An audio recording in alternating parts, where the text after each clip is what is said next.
ညီမလေးအနေနဲ့ပေါ့နော်ဘာကြောင့်မလို့ပေါ့နော်အမစီမှာအခုလိုမျိုးဒီ coaching and mentoring session လေးစယူပြခဲ့လဲဆိုတာလေးကိုပြောပြပေးလို့ရမလားပေါ့ဟုတ်ကဲ့ရပါတယ်ညီမကတော့ဆရာဝန်တယောက်ပါဆရာဝန်တယောက်ဖြစ်ပြီးတဲ့အခါကျတော့ပေါ့နော်ဘယ်လိုတို့ coaching တွေယူဖြစ်ပြီလဲဆိုတော့လေကိုမှလေးလာခဲ့တဲ့ပညာရေးအများကြီးရှိရဲဒါပေမဲ့ဘယ်လိုထုတ်တော့မှမသိဘူးလူများကိုလည်းမျှဝေခြင်းနဲ့သူကိုတိတယ်လို့မျိုးသူများကိုလည်းပေးသိခြင်းနဲ့ဒါပေမဲ့နီးလိုက်အောင်ကောင်းမသိဘူးပေါ့နော်မသိတဲ့အခါကျတော့မဝင်းမာကိုတွေ့ပြီးတော့အမားကငါ့ကိုကူညီပေးနိုင်လောက်တယ်ဆိုပြီးတော့အဲ့လိုမျိုးထင်ပြီးတော့ပေါ့နော်ယုံကြည်ပြီးတော့အမစီကိုသွားပြီးတော့ဆက်သွယ်မိရဖြစ်တာပါ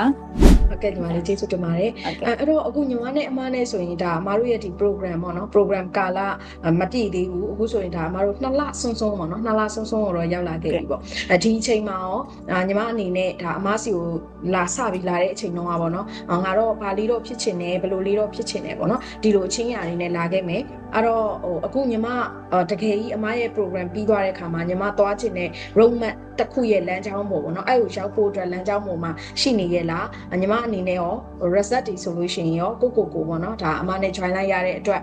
ကျင့်တဲ့အားရမှုဆိုဘယ်လိုလေးတွေရှိလဲပေါ့နော်ဒါလေးကိုလည်းအမကိုတစ်စိတ်လောက်ပြောပြပါဟုတ်ကဲ့ကျင်းတဲ့အားရမှုကတော့10မှတ်ပြီး10မှတ်တီကိုပြီးပါတယ်ဘာဖြစ်လို့လဲဆိုတော့လေအမနဲ့မတွေးခင်မှာsocial media ပေါ်မှာဆိုတာလုံးဝမတက်ပဲနဲ့ဒီတိုင်းကိုလို profile နဲ့နေခဲ့တာပေါ့နော်နေခဲ့ပြီးတဲ့အခါမှာအမနဲ့တွေ့ပြီးတော့ပထမဦးဆုံးအချိန်မှာဆွေးနွေးဖြစ်ပြီးတဲ့အချိန်ကနေစပြီးတော့social media ပေါ်တက်ရမယ်ကိုယ့်ရဲ့ဒီလမ်းကြောင်းတစ်ခုကိုရအောင်ဆိုရင်ဒီအလုပ်ကိုလုပ်ရမယ်ဆိုတဲ့အတွက်ကြောင့်မို့အဲ့ဒါကို design မှန်လုပ်ဖြစ်ခဲ့တဲ့အချိန်မှာတော့ follower ဆိုတာလေ100လောက်ကရှိတဲ့နေရာအချိန်ကနေအခုချိန်ဆို9300 9500လောက်ထိဖြစ်သွားတယ်ပေါ့နော်2လအတွင်းမှာလေအဲ့ဒီကနောက်တစ်ခုကကျတော့ကိုယ့်ကိုလည်းအဲ့လောက်ကြီးဖြစ်မယ်လို့တိတ်မထင်ခဲ့ဘူးအရင်တော့ကလေနောက်မဝင်းပါရဲ့အနောက်ကနေတွန်းပို့ပြီးတဲ့အားနဲ့ရောကိုယ်တိုင်အဲမှာရှိတဲ့အစွမ်းစာတွေထုတ်သုံးလိုက်တဲ့အချိန်မှာကိုယ်တော့မယုံထားတဲ့အခြေအနေတစ်ခုကိုရောက်သွားတယ်ပေါ့နော်တခါမှအရင်တော့ဆိုမစင်သားဘူးတဲ့အခြေအနေထိကိုအခုထိကိုရောက်လာတာပေါ့နော်အခုဆိုရင်လည်းဒါကိုဆက်သွားမဲ့လမ်းကြောင်းရောဒါဖြစ်ဖြောက်ကြီးမြင်သွားပြီပေါ့နော်ဒါအမချပေးခဲ့တဲ့လမ်းကြောင်းပေါ့နော်အမအများကြီးကူညီပေးခဲ့တာဟုတ်ဒေါက်တာတင်နန်းနေလည်းဖွင့်ထားတယ်နော်တင်နန်းနေလည်းဖွင့်ထားဟုတ်အဲ့တော့ဒီတင်နန်းနေမှာဆိုရင်လည်းဒါသူ့ရဲ့ပထမဦးဆုံးသူစဖွင့်တဲ့တင်နန်းမှာနေမယ်သူရီမန်းထားတာထက်ကိုသူဒါပြောမယ်ဆိုရင်3ဆ4ပါးလောက်ကိုသူကျော်သွားတယ်ပေါ့နော်ဟုတ်3ဆလောက်ကိုတက်သွားတယ်အဲ့လိုကနေ next level ပေါ့နော် next level ကိုရောက်သွားတဲ့အချိန်မှာလည်းပဲသူ့အနေနဲ့ဒါသူကိုယ်တိုင်တော့အရင်ကြော်ညာစရာမလိုပဲနဲ့ဘူးဒါ next level ကိုလည်းလာပြီးတော့အပ်ကြတာပေါ့နော်သူကိုယ်တိုင်လည်းတကယ်အံ့ဩရဒေါက်တာရောတခြားသာဆိုရင်ပေါ့နော်ဒီဝန်းဝါနေတာဆိုရင်ပေါ့တခြားဘလို့လူမျိုးတွေဟိုကနားမှာရှိနေတဲ့တယ်လို့မြင်လဲပေါ့နော်အဲ့ဒါလေးလည်းပြောပေးကြည့်ပါဟုတ်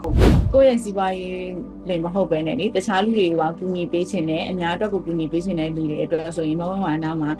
ရှိနေတင်ပါတယ်ဘာဖြစ်လို့လဲဆိုတော့ကိုဟာနဲ့ကိုဆိုရင်ကိုစီးပွားရေးတော့ပဲကိုလုံးပန်းနေတယ်ပေါ့နောက်တစ်ခုကကျတော့ကိုစီးပွားရေးကိုပို့ပြီးတော့စနစ်ကျခြင်းတဲ့လူတွေပေါ့နော်စနစ်တကျနဲ့ထပ်ပြီးတော့ချက်ထွင်သွားခြင်းတဲ့လူတွေအကုန်လုံးမဝန်းဝါနားမှာရှိတင်တယ်လို့ထင်ပါတယ်အဲ့ဒါမှလမ်းကြောင်းမှန်မှန်လေးနဲ့အဲ့လိုမျိုးပေါ့နော်တခြားကိုလည်းဘေးကိုလည်းမရောက်ပဲနဲ့ကိုယ့်အကိုရှောက်မဲ့လမ်းကြောင်းကိုပေါ်လွင်အောင်မဝန်းဝါဖော်နိုင်ပေးပါတယ်